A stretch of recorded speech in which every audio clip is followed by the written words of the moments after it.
ये हमार जमीन है, ये हमार जमीन है, ये हमार जमीन है, ये हमार जमीन।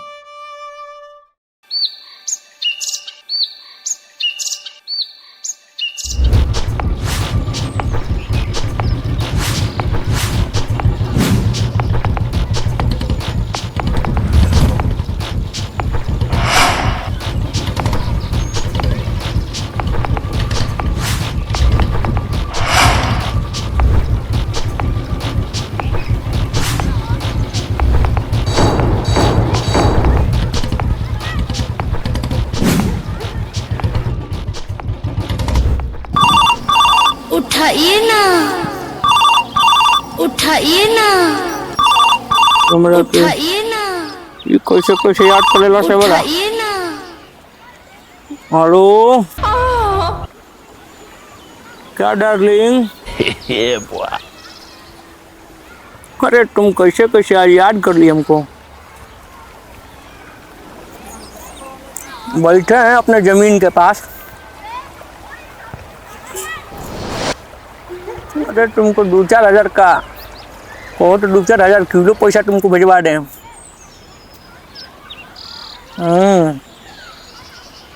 सही बताओ क्या पहनी हो? अरे ब्लाउज नहीं बोल रहे हैं, ब्लाउज के भीतर क्या पहनी हो? ब्रा किस कलर का है? पिंक। बहुत रो काला भिजवा दे। अरे तुम हमारा ख्याल रखती ही नहीं हो, खाली पैसा जब लेना होता है तो याद करती हो। अरे पैसा कौन सा बड़ा चीज़ है, तुम कहो तो तुम्हारे लिए हम 2-4 कट्ठा जमीन ही लिखते हैं। ये बताओ आज रात में मिलोगी? ठीक मिलते हैं। मादर चूत।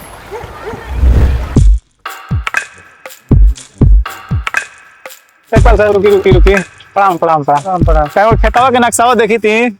अरे देख ले तनी, अभी जाते हैं राकेश बाबू के थोड़ा व्यस्त बनी। ठीक बताइए, देख ले जरूरी बा। ठीक ठीक। जॉब से जीरा बस्ती के लेखपाल भइल बा, ढेरे टेलर में आ गइल बा। कबो 1-2 लाख के जरूरत होई तो बताइए राकेश। जाता रख ना, अब हमारा का पैसा तू देबो। जानता नु कि कितना बीघा खेत बा हमार। अरे हम जाना तनी भाई। हट। राकेश भाई सुननी है कि अनुपमा तारे के पैसा देवे के बात करते रहल हो। बताओ अब वो हमारा के पैसा दीनू। ये छोड़ा हो, ओकर औकात बा, हर रोज के 20,000 के खर्चा बा, ओकर तो पूरा खानदान दिन भर में उतना ना कमाती। मार दावा चाहे छोड़ो ऐसा अनूप सनूप रोज हमरा के कतने भेटाले। ई बताओ बियर और पियल हो? लिया कबो कबो। 1 मिनट।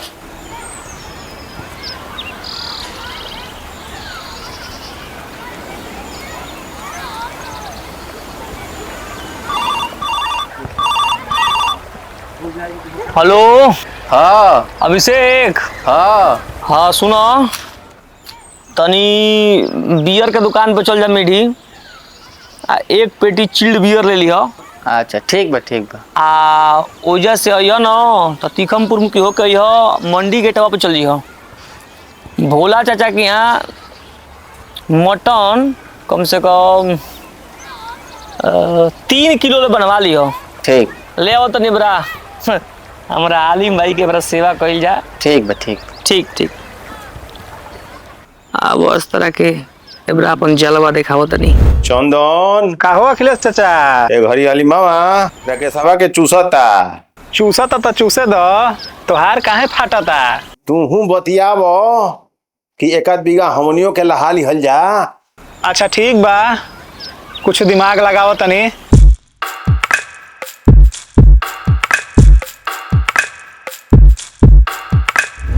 का हो दीपक भैया? अरे काहे नहीं तनी अलीमा से बतियावत। राकेशवा के जमीन जेकर के चाहता ओकरे के बेचवावत हटे। तू ध्यान देबा नु, हमरो के 1-2 बीघा भेटा जाई।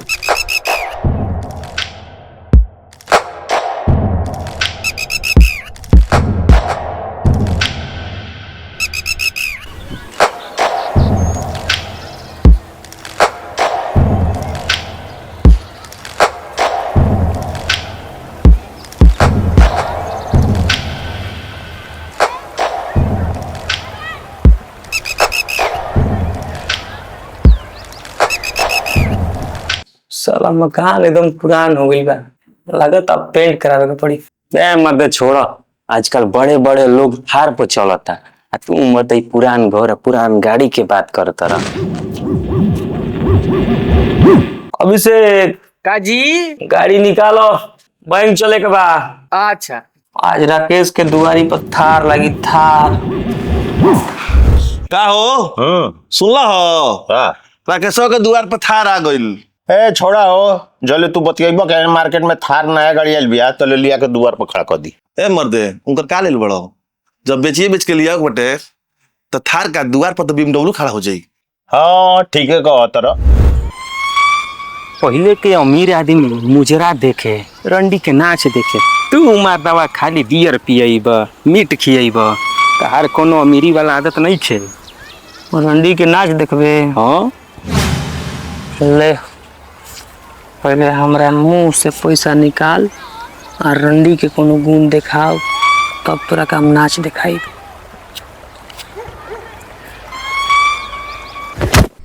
चल आज तोरा के हम बंगाल के खाड़ी में रंडी के नाच दिखा।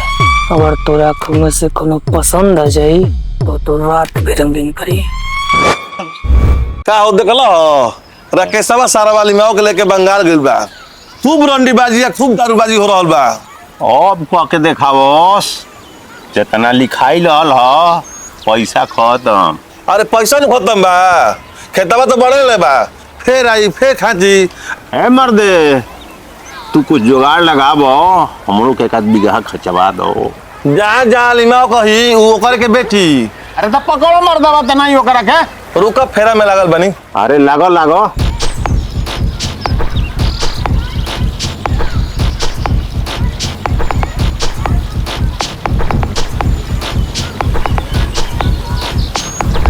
ये मत भेजा खाड़ा बाड़ो, कुछ बोलतो नहीं खो, पिए के बेरा हो गइल बा, कब चलल जाई?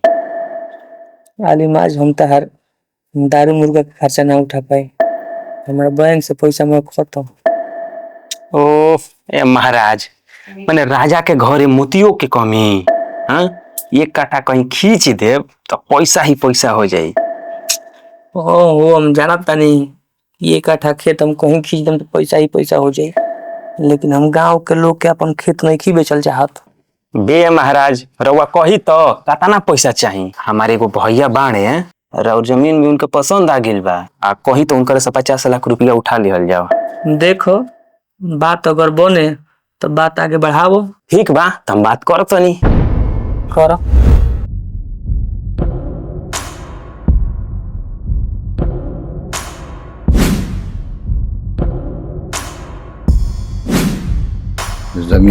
जमीन बिछाए लागो, जमीन बिछाए लागो। दारू मीट मुर्गा अंडा सब छनाए लागो, दारू मीट मुर्गा अंडा सब छनाए लागो।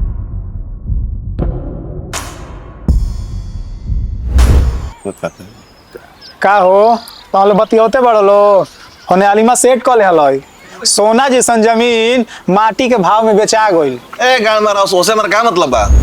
आलिम हम जाना तनी कि राकेशवा के मय जमीन जेकरा के चाहब तो ओकरा के दिवा सकेला, तो हम चाहत नहीं नो कि तनी विपिन के कुछ जमीन दिवा दो, जवन तार कमीशन होई बड़ा ये के मिली। नहीं दीपक भैया, पहले से हम केहू के जुबान दे देले बानी, और वो आदमी के छोड़ा के ये पूरा गांव में हम केहू के ना जमीन दिवा पाई।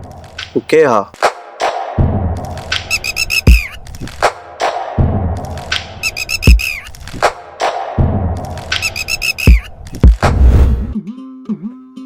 आलिम हाँ मित्र तो हमार बहुत बड़े, हाँ कोनो गांव में चल जीवो तो 5 गो 10 गो मित्र हमार तो के पूरा बोलिया में मिल गई है, लेकिन तोहरा जैसन मित्र ये समय में मिलल बड़ा मुश्किल बा। इतना बढ़िया, इतना ईमानदार, इतना पवित्र मन के, इतना सच्चा आदमी। हालांकि तू हमार पद में लइका लागेलो, तार बाबूजी हमार बड़ भाई लेखा बाड़े, लेकिन मित्र तू बहुत बढ़िया बा। अरे राकेश चा, हम जानत तानी कि तू हमार चाचा लगबो, माने संग ही आदमी खेलले बा कूदले बा अब का कहूं हां जौन काम हम अपना बाबूजी खातिर नहीं की कइले उ तारा खातिर कइले बानी। दारू के बोतल लियावल, तार जूठ थरिया उठावल, तू पी के कहीं गिर जा तो उठा के घरे पहुंचावल, माने तार गाड़ धोल छोड़ के सब कइले बानी। अरे बेटा तभी तो हम तुमको इतना मानते हैं। अच्छा सुनो, कभी भी किसी चीज की जरूरत हो तो बेहिचक याद करना। तुम्हारे हम बाप तो नहीं हैं, लेकिन तुम्हारे बाप ही जैसे हैं। राकेश चा कहो अब तनी 1 लाख रुपया के जरूरत रहा था। क्या 1 लाख रुपया की जरूरत? बस 1 लाख? हाँ हाँ। अभिषेक। हाँ मालिक। आलिम को जाने से पहले 1 लाख रुपया इसको दे जाना। ठीक बा। आलिम बेटा, मैं तुम्हारा कौन हूँ? चाचा। पापा हूँ मैं। कौन हूँ? पापा। कौन? पापा। कौन? पापा। कौन? पापा। कौन हूँ मैं? पापा। बेटा जी, शाम को हम तुमको फेफना ले चलेंगे।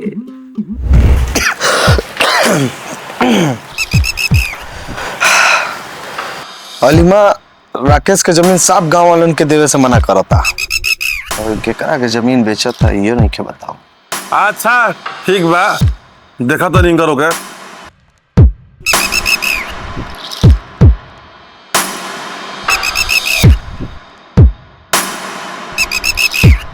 या तो सर आज आलिम के हम गोली मारे ना तो रकेशवा से 1 बीघा जमीन हमके दिवा देस ताइये में बानी है बेरा।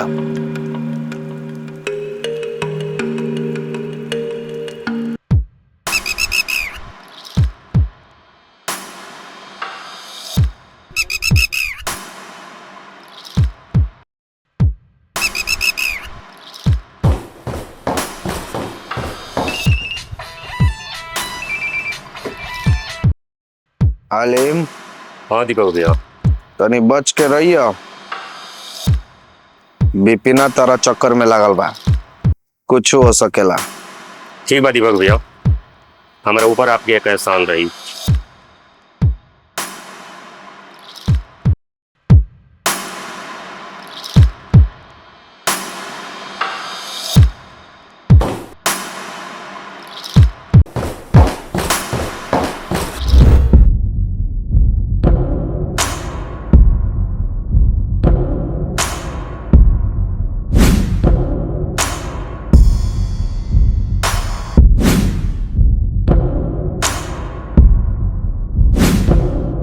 जब नाश मनुष्य पे छाता है, भले विवेक मर जाता है, भले विवेक मर जाता है।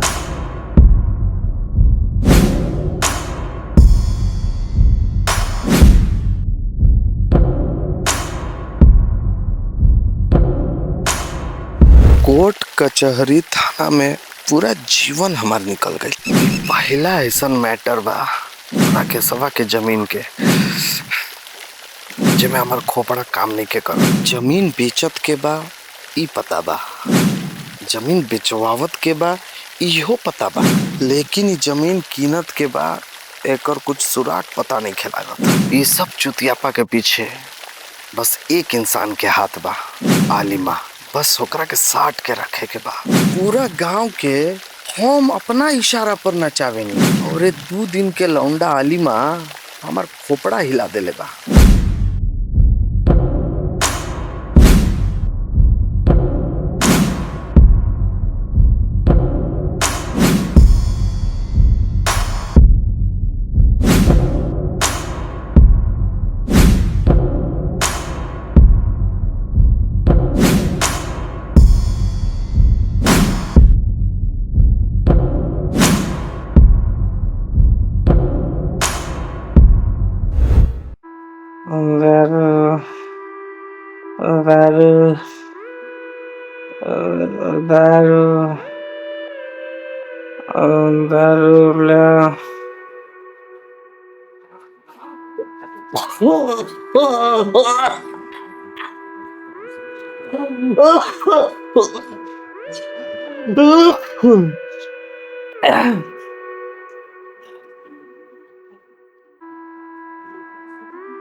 भोसड़ी के से कपड़ा नहीं करे का हो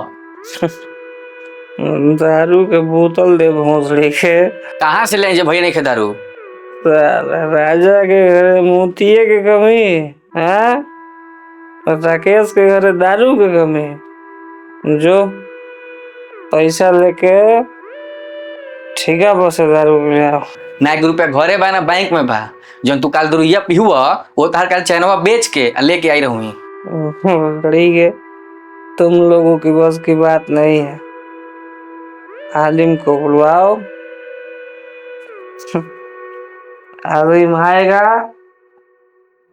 जमीन बिकवाएगा पैसा मेरे पास आएगा मैं दारू तुमसे मंगवाएगा और मैं दारू पीऊंगा हाँ जमीन बचल बाकी मूत पियब जा घरवा में हरू बिया ओकरा के बेच के जा मूत पी लिह औकात में बात करो विषयवा औकात में मोलो हाथी तो 1 आधा जमीन छेकेला ए तू अब लान चोट बहो रुक रुक तो हम पैसा में आगे देखा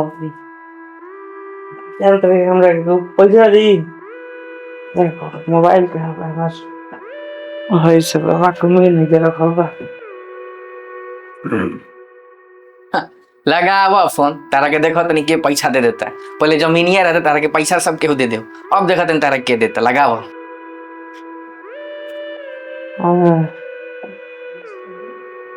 पैसा नहीं खाया सार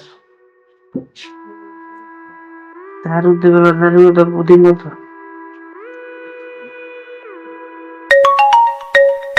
कई फोन कर दे हेलो अभी हम बिजी बानी बाद में बात होई चंदनवा में बिजी बा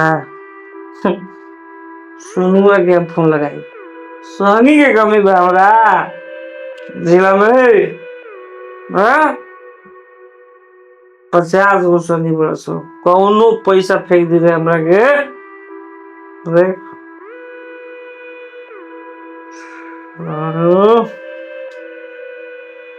हाँ हेलो सोनू बेटा कारे रे केसवा कैसे कैसे बड़ा याद कइले हा कैसे बोला तेरे बेटा लाल बेटा बेटा कइले बड़ो बोला ना काहे खातिर याद कइला हा ठीक बा गलती हो गई हमसे ए राकेश चाचा ये खाली हमरा के तू बेटा बोल दो हम तार बेटा ना हई अरे बेटा तुम हमारे ही बेटा हो बस लोग नाम नेपाली सिंह का जानता है बेटा तो तुम हमारे ही न हो जी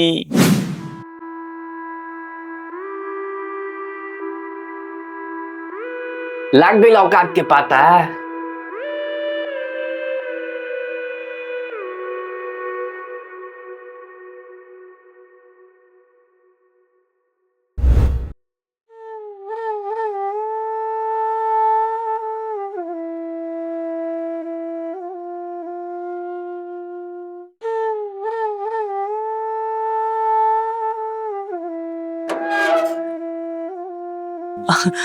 अनु भाई नमस्कार नमस्कार नमस्कार नमस्कार तनी दूरे से बतियावो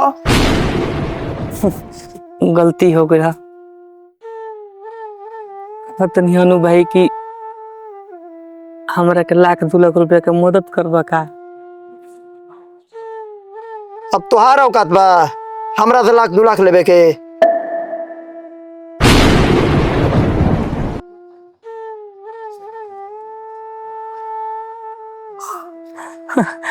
अरे बेटा अरे यार तू कहाँ बा हम तेरा खूब खोज तर फोन काहे नहीं खेला गो चल बेटा बेटा का लान कहले बड़ा झोली में झाट न सराय में डेरा चल हम बेटा बनावे अलीम तोहर आज से यही काम बा कि राकेशवा के चढ़ा बढ़ा के कैसे हूँ ओकर कुल जमीन बेचवा दो तुहार कमीशन फिक्स रही।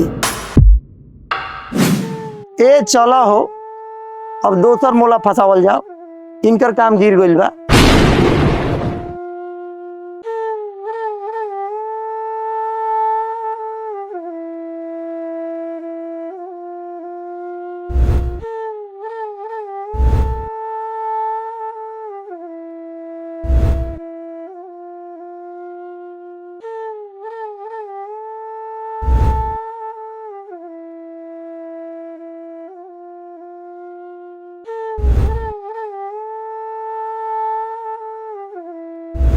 तार आई रहे 1-2 लाख रुपया लेबे के।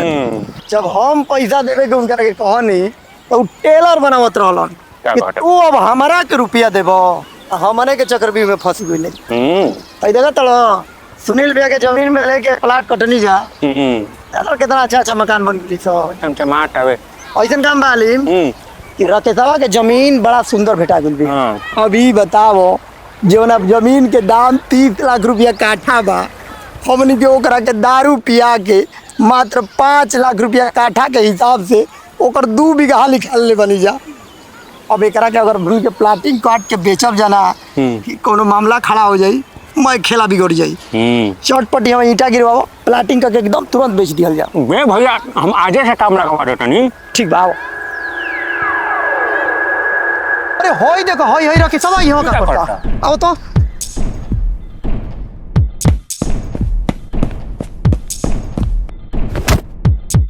तू यहाँ हमनी की जमीन में क्या करता रे? अरे तारा बाप के जमीन हो, तोरी के जमीन हो, तनके बाप के जमीन हो कि हमारे बाप के जमीन हो? सर जहिया पी के लिखत रहलो तो ये ना बुझल की जमीन के कारण नाम पर लिखाती आ। और भैया जो 50-50 लाख रुपया भेजवावत रहलन हिंकरा से, उ के औरी ना रहलू, हम ही रहनी। भोसड़ी के जब जाकर बंगाल के खाड़ी में मुजरा कर रंडी ना चाहो, बरा ना बुझाई कहां से पैसा आवता। घुस गइल बरा जमीन। अरे माधर जात, तोरा से बढ़ता भगवान देखाई ना रे। हमरा घर में घुस के साला के दारू पिया पिया के साला हमर मां जमीन निकाला। माधर जात। अरे यार बहुत बतियावला के कम नहीं कर, बतियावला के कम।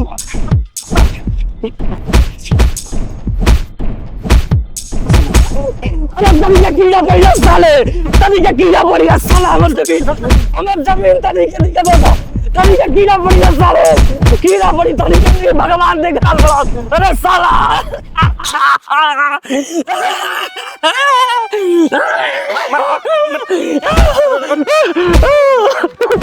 सड़ी के यस बाज रंडी बाज पिया कर घुस गए पूरा। अब तनवर जमीन ले हां जमीन चटते धर के चाहिए रे। रोके साले को हम बताओ तनी बैठ। तू क्या करा पर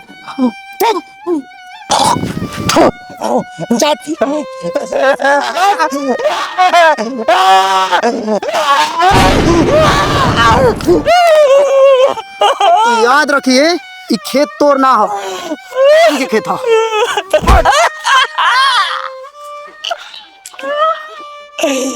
काली भाई बाबा बड़ा वंश महाराज अगर आवता लो बड़ा धरती पे कहने के हमारा जीते जी दूधे ना लग पाए।